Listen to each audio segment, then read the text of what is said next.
Hello students, welcome you all in this video lecture series of engineering mechanics. So in this lecture we will discuss about what is mechanics and what are the different categories or what are the different types of mechanics. So let us see first what is mechanics. Mechanics.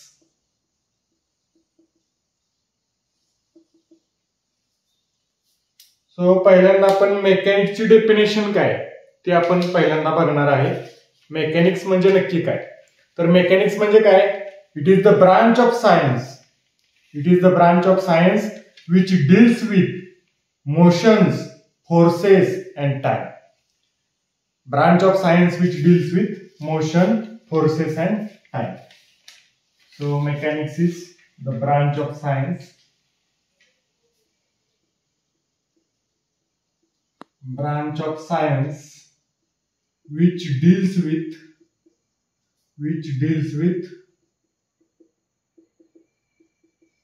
motions, forces and time. So that branch of science is called as mechanics. Now there are three categories of mechanics. So next is categories of mechanics.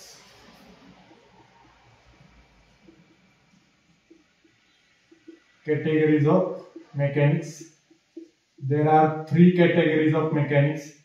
First is the classical mechanics. Classical mechanics. So this type of mechanics is also called as Newtonian mechanics. So why it is called as Newtonian mechanics, we will see later. Newtonian mechanics. First type is Newtonian mechanics, and it deals with the objects moving at low speed. Objects moving at low speed or normal speeds. Newtonian mechanics किंवा classical mechanics कशाचा अभ्यास करतं? It deals with the motion of large objects at normal speed. Deals with motion of large objects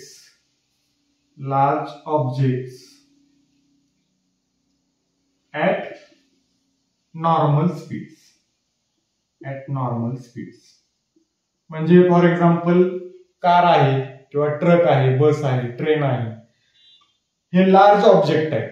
किंवा आपण आहे स्वतः human being, किंवा अजून काही प्राणी असतील, किंवा शिप आहे, एरोप्लेन आहे, यांची स्पीड्स नॉर्मल स्पीड्स आहेत. आणि हे ऑब्जेक्ट कसे आहेत? लार्ज आहेत, साईज यांची लार्ज आहे. तर यांच्या मोशनचा स्टडी किंवा त्यांच्यावर ऍक्ट होणाऱ्या फोर्सेसचा स्टडी हा क्लासिकल मेकॅनिक्स मध्ये होतो. आणि न्यूटोनियन मेकॅनिक्स सुद्धा याला म्हणायचं, कारण न्यूटन्स लॉज ऑफ मोशन किंवा न्यूटन्स लॉ ऑफ ग्रॅव्हिटेशन हे त्याच्यामध्ये वापरलेले असतात स्टडी करण्यासाठी. त्यामुळे त्याला न्यूटोनियन मेकॅनिक्स म्हणायचं.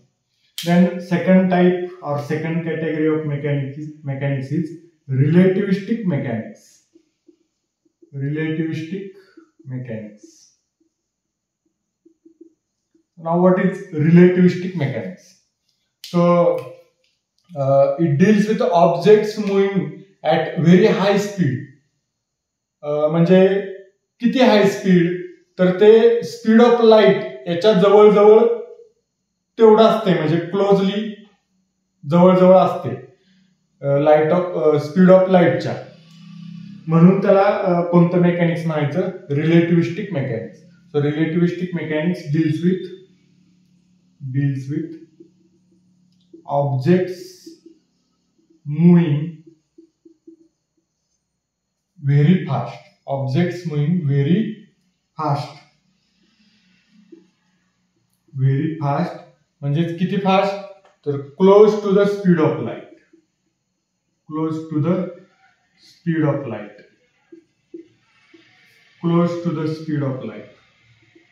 So relativistic mechanics means it deals with the objects moving very fast close to the speed of light. So speed of light किती असते?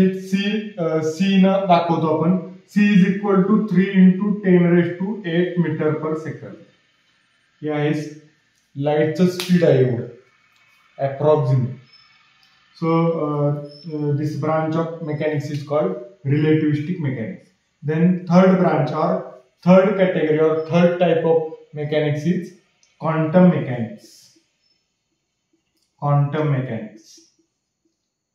आता क्वांटम मेकॅनिक्स मध्ये लार्ज ऑब्जेक्ट्सचा स्टडी होत नाही आणि व्हेरी हाय स्पीडचा पण स्टडी होत नाही. क्वांटम मेकॅनिक्स मध्ये कशाचा स्टडी होतो तर ऍटॉमिक जे ऑब्जेक्ट्स आहेत किंवा व्हेरी मायक्रो लेवलला जो स्टडी होतो फोर्सेसचा आणि मोशनचा मायक्रो लेवल पार्टिकलचा स्टडी त्याला क्वांटम मेकॅनिक्स म्हणायचं. म्हणजे for example proton, neutron, electron असे जे पार्टिकल्स आहेत सब ॲटॉमिक पार्टिकल्स आहेत त्यांचा स्टडी क्वांटम मेकॅनिक्स मध्ये होतो. So quantum mechanics, it is also called as wave mechanics. It is also called as wave mechanics, and it deals with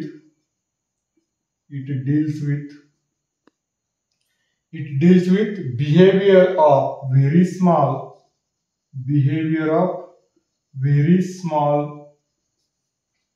small particles like protons, electrons,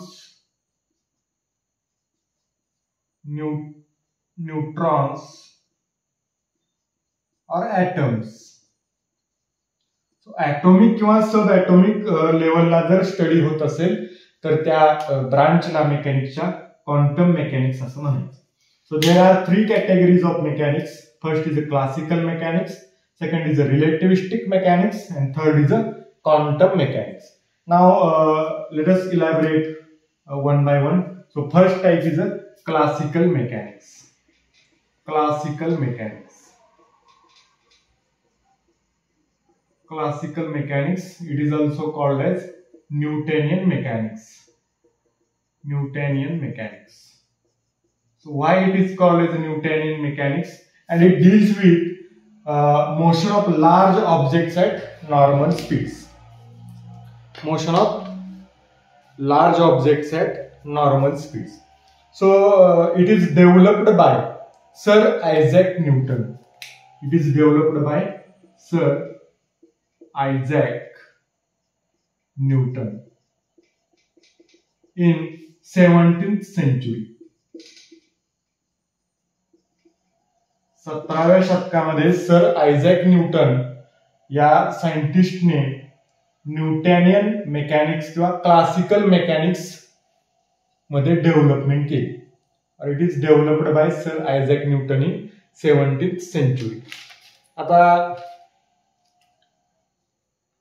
classical mechanics मध्ये Newton's laws of motion हे follow केले जातात. So this classical mechanics follows Newton's laws of motion किंवा Newton's law of gravitation हा सुद्धा follow केला जातो. Newton's law of gravitation. आता न्यूटनचे लॉ कोणते? 3 लॉ आहेत Newton's laws of motion. There are 3 laws of motion, Newton's laws of motion. First is a Newton's first law of motion, second one is Newton's second law of motion, and third one is Newton's third law of motion. आता Newton's first law of motion काय सांगतो की you cannot move or you cannot change the position of any object until and unless an external agency acted upon it. म्हणजे तुम्ही कोणताही object किंवा कोणतीही वस्तू असेल ती तुम्ही त्याच्या जागेवरून हलवू शकत नाही. म्हणजेच एखादी बॉडी रेस्ट कंडिशनला असेल तर ती मोशनला आणायची असेल तर तुम्हाला कोणती तरी एक्सटर्नल एजन्सी ऍक्ट केल्याशिवाय तुम्हाला त्या बॉडीची पोझिशन चेंज करता येत नाही. किंवा एखादी बॉडी मोशन मध्ये असेल आणि त्या बॉडीला जर तुम्हाला रेस्टमध्ये आणायचं असेल तर ती पोझिशन सुद्धा चेंज करण्यासाठी तुम्हाला काहीतरी एक्सटर्नल एजन्सी अप्लाय करावी लागते. तो आहे Newton's first law of motion. आता हा लॉ आपल्याला फोर्सची डेफिनेशन देतो. त्या एक्सटर्नल एजन्सी जे आपण पोझिशन चेंज करण्यासाठी वापरणार आहे त्यालाच फोर्स असं म्हणायचं, त्यालाच म्हणायचं फोर्स. आता Newton second law of motion काय आहे, तो फोर्सचा फॉर्म्युला आपल्याला देतो. म्हणजे Newton second law of motion काय आहे, तर the rate of change of angular momentum is directly proportional to force acting on body. म्हणजे F is equal to ma हा फॉर्म्युला आपण लिहितो फोर्ससाठी. F is equal to mass into acceleration. आणि Newton's third law of motion काय आहे, for every action there is equal and opposite reaction. म्हणजे एखाद्या बॉडीकडून आता सपोज या मार्करचा फोर्स, मी इकडून फोर्स अप्लाय केला बोर्डवर, तर बोर्डकडून सुद्धा या पेनवर काहीतरी फोर्स अप्लाय होतो आणि तो इक्वल असतो. जेवढा मी इकडून अप्लाय करणार तोच तेवढाच इक्वल पण डायरेक्शन अपोजिट तेवढाच फोर्स या पेनवर सुद्धा ऍक्ट होणार. हा आहे Newton's third law of motion. मग हे न्यूटन्स लॉ आणि न्यूटनचा ग्रॅव्हिटेशनचा लॉ हे सगळे क्लासिकल मेकॅनिक्स मध्ये ऑब्जेक्टचा स्टडी करण्यासाठी वापरले जातात. तर त्याला क्लासिकल मेकॅनिक्स किंवा म्हणून त्याला न्यूटनियन मेकॅनिक्स असं म्हटलेलं आहे, कारण न्यूटनचे सगळे लॉ त्याच्यामध्ये वापरलेले आहेत. आता क्लासिकल मेकॅनिक्सचे 4 टाईप आहेत. Types of classical mechanics. Types of classical mechanics. So first type is statics. Statics. What is statics? Statics म्हणजे काय? Study of objects or study of body or study of particle at rest. किंवा एखाद्या पार्टिकलवर act होणारा force त्याचा study. कधी? तो particle किंवा तो ऑब्जेक्ट रेस्ट कंडिशनला असताना, तो ऑब्जेक्ट रेस्ट कंडिशनला असताना फोर्सचा जर स्टडी केला आपण तर त्याला स्टॅटिक्स असं म्हणायचं. Study of forces. स्टॅटिक्स म्हणजे काय? Study of forces. Study of forces on object, on object at rest. Study of forces on object at rest. Then second type आहे डायनॅमिक्स. दुसरा टाइप आहे डायनॅमिक्स. डायनॅमिक्स. डायनॅमिक्स म्हणजे काय? Study of forces on object in motion. Study of forces on object in motion. म्हणजे motion मध्ये असलेल्या ज्या body आहेत, सपोज कार आहे किंवा व्हेकल असेल, शिप असेल, एरोप्लेन असेल, अशा मोशन मध्ये असलेल्या ऑब्जेक्ट्सवर फोर्स जो ऍक्ट होतोय त्याचा स्टडी डायनॅमिक्स या मेकॅनिक्सच्या ब्रांच मध्ये केला जातो. डायनॅमिक्सचे 2 टाईप आहेत. डायनॅमिक्स मध्ये 2 ब्रांचेस आहेत. पहिले आहे कायनेमॅटिक्स. कायनेमॅटिक्स.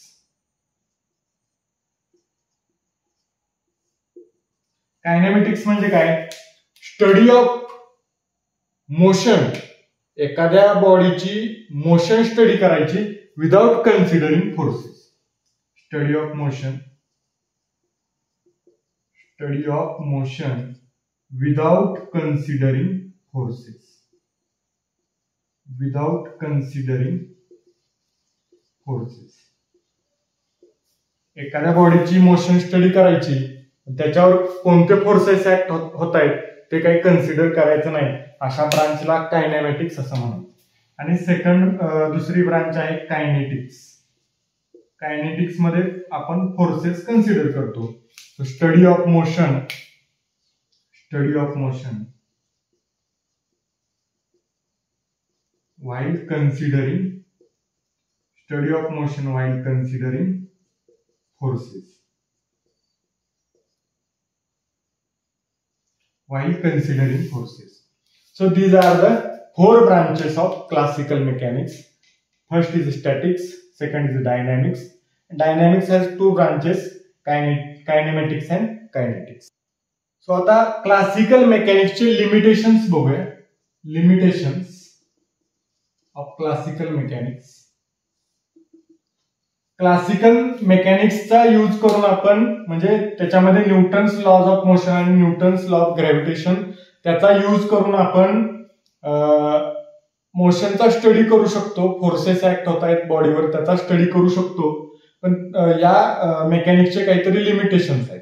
आता ते कोणते लिमिटेशन्स आहेत, तर या कॅटेगरीमध्ये म्हणजे क्लासिकल मेकॅनिक्समध्ये फक्त आपण नॉर्मल स्पीडला जे ऑब्जेक्ट्स आहेत आणि लार्ज ऑब्जेक्ट्स आहेत नॉर्मल स्पीडला मूव्ह होणारे त्यांचाच स्टडी आपण याच्यामध्ये करू शकतो. व्हेरी हाय स्पीडला जे ऑब्जेक्ट्स मूव्ह होतात त्याचा स्टडी आपण करू शकत नाही. व्हेरी हाय स्पीड्सला जे ऑब्जेक्ट मूव्ह होतात त्याचा स्टडी आपण करू शकत नाही. आणि दुसरं लिमिटेशन म्हणजे आपण लार्ज ऑब्जेक्टचा स्टडी करू शकतो पण मायक्रो लेवलला आपण स्टडी करू शकत नाही. म्हणजे मायक्रो जे सब ॲटॉमिक आणि ॲटॉमिक पार्टिकल्स आहेत, प्रोटॉन किंवा फोटॉन, न्यूट्रॉन किंवा जे ॲटम्स आहेत, इलेक्ट्रॉन्स आहेत, त्यांचा स्टडी आपण या क्लासिकल मेकॅनिक्स मध्ये करू शकत नाही. म्हणजे सब ॲटॉमिक किंवा ॲटॉमिक लेवलला स्टडी आपण या ब्रांच मध्ये करू शकत नाही किंवा या कॅटेगरीमध्ये करू शकत नाही. आता ऍप्लिकेशन्स, क्लासिकल मेकॅनिक्सचे ऍप्लिकेशन्स. आता आपण बघितलं लार्ज ऑब्जेक्ट्स आणि नॉर्मल स्पीड्स, म्हणजे अशी सगळी जे ऍप्लिकेशन असे जे सगळे ऑब्जेक्ट्स असतील त्यांचा स्टडी आपण या कॅटेगरीमध्ये करू शकतो. म्हणजे समजा डिझाईन आहे, इंजिनिअरिंग डिझाईन, कोणतंही मशीनचं डिझाईन असेल किंवा एखाद्या बिल्डिंगचं डिझाईन असेल किंवा ब्रिजचं डिझाईन असेल, टॉवरचं डिझाईन असेल, हे सगळं आपण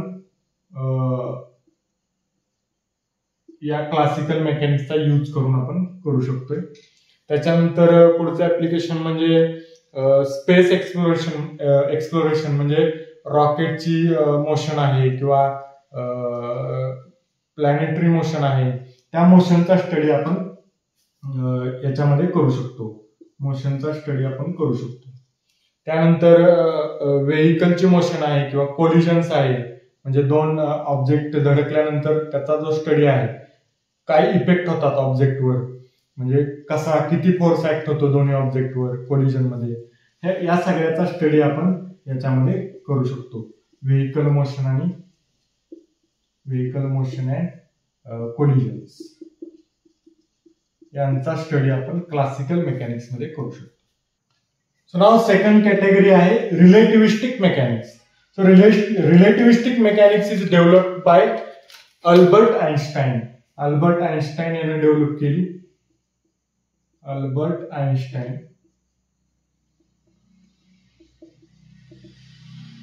आइन्स्टाईन या सायंटिस्टनं 20व्या शतकाच्या सुरुवातीला 20th century at early of 20th century म्हणजे 20व्या शतकाच्या सुरुवातीला रिलेटिव्हिस्टिक मेकॅनिक्स ही कॅटेगरी डेव्हलप केलेली आहे अल्बर्ट आइन्स्टाईन या सायंटिस्टने. आता याच्यामध्ये कशाचा स्टडी होतो, व्हेरी हाय स्पीडला जे ऑब्जेक्ट्स मूव्ह होतात त्यांचा स्टडी याच्यामध्ये होतो. व्हेरी हाय स्पीड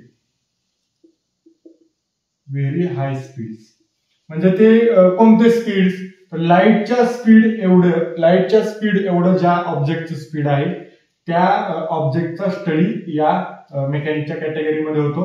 लाईटचं स्पीड किती आहे, c = 3 × 10⁸ मीटर पर सेकंड. एवढी स्पीड्स असलेले जे ऑब्जेक्ट्स आहेत त्यांचा स्टडी रिलेटिव्हिस्टिक मेकॅनिक्स मध्ये होतो. It is developed by Albert Einstein. आणि हे जी कॅटेगरी आहे रिलेटिव्हिस्टिक मेकॅनिक्स ही पूर्णपणे कशावर डिपेंड आहे, अल्बर्ट आइन्स्टाईननं ज्या थेरीज मांडल्या, म्हणजे रिलेटिव्हिटी थेरी किंवा स्पेशल किंवा जनरल रिलेटिव्हिटी थेरी, या दोन रिलेटिव्हिटी थेरी अल्बर्ट आइन्स्टाईननं मांडल्या. त्या रिलेटिव्हिटी थेरीवर हे मेकॅनिक्स डिपेंड असल्यामुळे त्याला रिलेटिव्हिस्टिक मेकॅनिक्स असं म्हटलेलं आहे. Special and general relative theory, special and general relative theory, relativity theory, या थेरीज अल्बर्ट आइन्स्टाईननं मांडल्या आणि त्याच्यावर हे मेकॅनिक्स डिपेंड. आता या थेरीज मध्ये अल्बर्ट आइन्स्टाईननं काय काय सांगितलेलं आहे, तर laws of physics are same for all observers. म्हणजे कुठलाही ऑब्झर्वर असेल त्याला लॉज ऑफ फिजिक्स त्याच्यासाठी प्रत्येकासाठी सेम आहे असं अल्बर्ट आइन्स्टाईननं रिलेटिव्हिटी थिअरीमध्ये सांगितलेलं आहे. अजून काय सांगितलंय, speed of light is constant. म्हणजे हे जे म्हटले 3 × 10⁸ मीटर पर सेकंड, हे स्पीड सगळीकडे कॉन्स्टंट आहे. Speed of light is constant. Then time move slower for objects moving at speed close to speed of light. म्हणजे जे ऑब्जेक्ट स्पीड ऑफ लाईट ने मूव्ह करतात तेवढ्या स्पीडनं, तर तिथं जर टाइम बघितला आपण तर तो स्लोली मूव्ह होतो. म्हणजे आपण इथं आहे, आपल्या इथं सेकंद ज्या वेगानं पुढे सरकतात सेकंद काटा, तर तो वेग कमी होतो. जर आपण स्पीड ऑफ लाईटला जर मॅच केलं, आपलं स्पीड मॅच झालं, तर टाइम कमी होतो, टाइम स्लोली मूव्ह होतो. असं अल्बर्ट आइन्स्टाईननं थेअरीमध्ये मांडलेलं आहे. आणि moving objects appear shorter in the direction of motion. म्हणजे डायरेक्शन ऑफ मोशन मध्ये एखादा ऑब्जेक्ट जर मूव्ह होत असेल तर तो मूव्ह होताना शॉर्ट दिसतो, छोटा दिसतो, आहे त्या लेंथपेक्षा शॉर्टर दिसतो. आणि शेवटी अल्बर्ट आइन्स्टाईनचं एक फार महत्वाचं आणि प्रसिद्ध इक्वेशन कोणतं आहे, एनर्जीचं इक्वेशन. म्हणजे E = mc². M म्हणजे मास, E म्हणजे एनर्जी आणि C म्हणजे speed of light. E = mc². म्हणजे मास आणि एनर्जी हे इंटरचेंजेबल आहेत असं अल्बर्ट आइन्स्टाईननं सांगितलेलं आहे. तर या सगळ्या रिलेटिव्हिटी थिअरी झाल्या. तर या थिअरीजचा यूज करून ऑब्जेक्टचा स्टडी ज्या ब्रांचमध्ये होतो त्याला रिलेटिव्हिस्टिक मेकॅनिक्स असं म्हणायचं. आता त्याच्यामध्ये काही लिमिटेशन्स आहेत. तर याची काही लिमिटेशन्स आहेत. याच्यामध्ये स्टडी होतोय, हाय स्पीडला स्टडी होतोय. नॉर्मल स्पीड मधून आपण हाय स्पीडला पोहोचलो, पण तरीही मायक्रो लेवलला स्टडी याही कॅटेगरीमध्ये होत नाही. मायक्रो लेवल स्टडी होत नाही, हे लिमिटेशन आहे. मायक्रो लेवल स्टडी या ब्रांचमध्ये होत नाही, त्यामुळे हे त्याचं लिमिटेशन आहे. आणि याचे ऍप्लिकेशन कुठं आहेत, तर जीपीएस सॅटेलाइट्स मध्ये याचे ऍप्लिकेशन्स आहेत. त्याच्यानंतर न्यूक्लिअर एनर्जीचं आपण जिथं कन्व्हर्जन करतो वेपन्स वगैरे तयार करायला, तिथं याचं ऍप्लिकेशन आहे रिलेटिव्हिस्टिक मेकॅनिक्सचं. त्याच्यानंतर ब्लॅक होलचा स्टडी करण्यासाठी, स्टडी ऑफ ब्लॅक होल्स, तिथं रिलेटिव्हिस्टिक मेकॅनिक्स गरजेचं आहे. आणि स्पेस टाइमचा स्टडी करण्यासाठी रिलेटिव्हिस्टिक मेकॅनिक्सचा स्टडी केला जातो किंवा रिलेटिव्हिस्टिक मेकॅनिक्स मध्ये या सगळ्यांचा स्टडी होतो. सो ही आहे सेकंड कॅटेगरी ऑफ मेकॅनिक्स. आता आपण तिसरी कॅटेगरी म्हणजे क्वांटम मेकॅनिक्स कडे येऊया. क्वांटम मेकॅनिक्स किंवा त्यालाच दुसरं नाव आहे wave mechanics. Quantum mechanics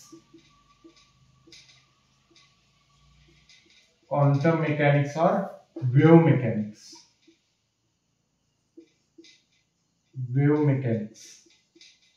quantum mechanics म्हणजे काय, तर क्लासिकल मेकॅनिक्स मध्ये आपण कशाचा स्टडी केला, नॉर्मल स्पीड आणि लार्ज ऑब्जेक्ट्स, त्याचा स्टडी क्लासिकल मेकॅनिक्स मध्ये झाला. आता स्पीड आपण स्पीड ऑफ लाईटला मॅच केलं, म्हणजे हाय स्पीडला जे ऑब्जेक्ट्स मूव्ह होतात त्यांचा स्टडी आपण रिलेटिव्हिस्टिक मेकॅनिक्स मध्ये केला. त्याच्यामध्ये सुद्धा लार्जच ऑब्जेक्ट्स होते, पण स्मॉल ऑब्जेक्ट्सचा म्हणजे ऍटॉमिक आणि सब ऍटॉमिक लेवलला जे पार्टिकल्स आहेत त्यांचा स्टडी करण्यासाठी क्वांटम मेकॅनिक्स किंवा वेव्ह मेकॅनिक्स ही मेकॅनिक्सची ब्रांच डेव्हलप झालेली आहे. And it is developed in early 20th century. 20व्या शतकाच्या सुरुवातीला क्वांटम मेकॅनिक्स ही ब्रांच डेव्हलप झाली. And it is developed by Max Planck, Albert Einstein,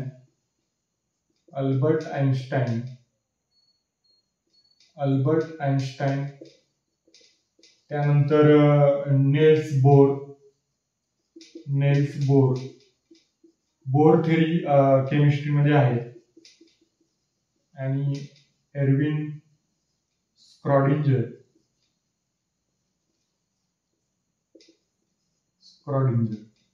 या सायंटिस्टनी क्वांटम मेकॅनिक्स किंवा वेव्ह मेकॅनिक्स ही मेकॅनिक्सची ब्रांच डेव्हलप केली. त्याच्यामध्ये याचं नाव हे प्रामुख्यानं क्वांटम मेकॅनिक्स मध्ये त्यानं जास्त काम केल्यामुळं त्याचं नाव क्वांटम मेकॅनिक्स मध्ये घेतलेलं. So it describe the behaviour of microscopic particles. Describe the behaviour of microscopic particles. Microscopic particles म्हणजे जे पार्टिकल्स आपण आपल्या डोळ्यांनी पाहू शकत नाही अशा पार्टिकलचा स्टडी, अशा पार्टिकलच्या बिहेवियरचा स्टडी हा क्वांटम मेकॅनिक्स मध्ये होतो. म्हणजे कोणते? समजा प्रोटॉन आहे, न्यूट्रॉन आहे, इलेक्ट्रॉन, अशा पार्टिकलचा स्टडी क्वांटम मेकॅनिक्स मध्ये केला जातो. आता याच्यामध्ये लिमिटेशन्स काय काय आहेत? It does not explain gravity. जे क्लासिकल मेकॅनिक्स मध्ये आपण ग्रॅव्हिटीचा स्टडी केला तर तो study does not explain gravity. Gravity याच्याशी रिलेट करू शकत नाही. म्हणजे प्रोटॉन, न्यूट्रॉन, इलेक्ट्रॉनवर ग्रॅव्हिटीचा काय इफेक्ट होतोय ते क्वांटम मेकॅनिक्स एक्सप्लेन करू शकत नाही. आणि अजून काय याची अजून लिमिटेशन्स काय आहेत तर इट प्रिडिक्ट्स प्रोबॅबिलिटी. म्हणजे हे फक्त अंदाज लावू शकतं हे क्वांटम मेकॅनिक्स, एक्झॅक्ट व्हॅल्यू आपल्याला देऊ शकत नाही. Predicts probability.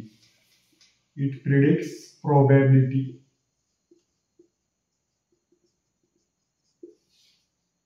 फक्त प्रोबॅबिलिटी आपल्याला देऊ शकतं. एक्झॅक्ट व्हॅल्यू जर पाहिजे असतील तर क्लासिकल मेकॅनिक्स मध्येच आपल्याला जावं लागेल. सो या मायक्रोस्कोपिक पार्टिकल्सचा आपण कोणत्या एक्झॅक्ट व्हॅल्यू आपण सांगू शकत नाही मोशनच्या. Then applications of this quantum mechanics. Applications. आता याचे ऍप्लिकेशन्स कुठं कुठं आहेत तर सेमीकंडक्टर डिव्हाइसेस मध्ये. सेमीकंडक्टर डिव्हाइसेस म्हणजे ट्रान्झिस्टर वगैरे आहेत तिथं. सेमीकंडक्टर डिव्हाइसेस म्हणजे ट्रान्झिस्टर्स किंवा मायक्रोचिप्स, त्याच्यामध्ये याचं ऍप्लिकेशन आहे. त्याच्यानंतर लेझर्स किंवा एलईडी मध्ये आहे. लेझर्स किंवा एलईडी. लेझर्स, एलईडी याच्यामध्ये क्वांटम मेकॅनिक्सचं ऍप्लिकेशन आहे. त्यानंतर क्वांटम कम्प्युटिंग मध्ये, क्वांटम कम्प्युटिंग. त्याच्यानंतर एमआयआर. एमआयआर मेडिकल मध्ये जो एमआयआर करतात त्याच्यामध्ये याचं ऍप्लिकेशन आहे. एमआयआर म्हणजे मॅग्नेटिक रेझोनन्स इमेजिंग. तर त्याच्यामध्ये क्वांटम मेकॅनिक्सचा यूज केला जातो किंवा त्याचं ऍप्लिकेशन तिथं आहे. तर विद्यार्थी मित्रांनो, अशा पद्धतीने आपण या व्हिडिओ लेक्चरमध्ये मेकॅनिक्स म्हणजे काय बघितलं. So it is the branch of science which deals with motion, forces and time. आणि त्याच्या 3 कॅटेगरीज आपण बघितल्या. क्लासिकल मेकॅनिक्स, रिलेटिव्हिस्टिक मेकॅनिक्स आणि third category is quantum mechanics. आणि त्या डिटेलमध्ये आपण बघितल्या प्रत्येकाचे लिमिटेशन्स काय आहेत आणि ऍप्लिकेशन्स काय आहेत हे आपण डिटेलमध्ये या व्हिडिओ लेक्चरमध्ये पाहिलं. भेटूया पुढच्या व्हिडिओ लेक्चरमध्ये पुढचा टॉपिक घेऊन. तोपर्यंत थँक्यू.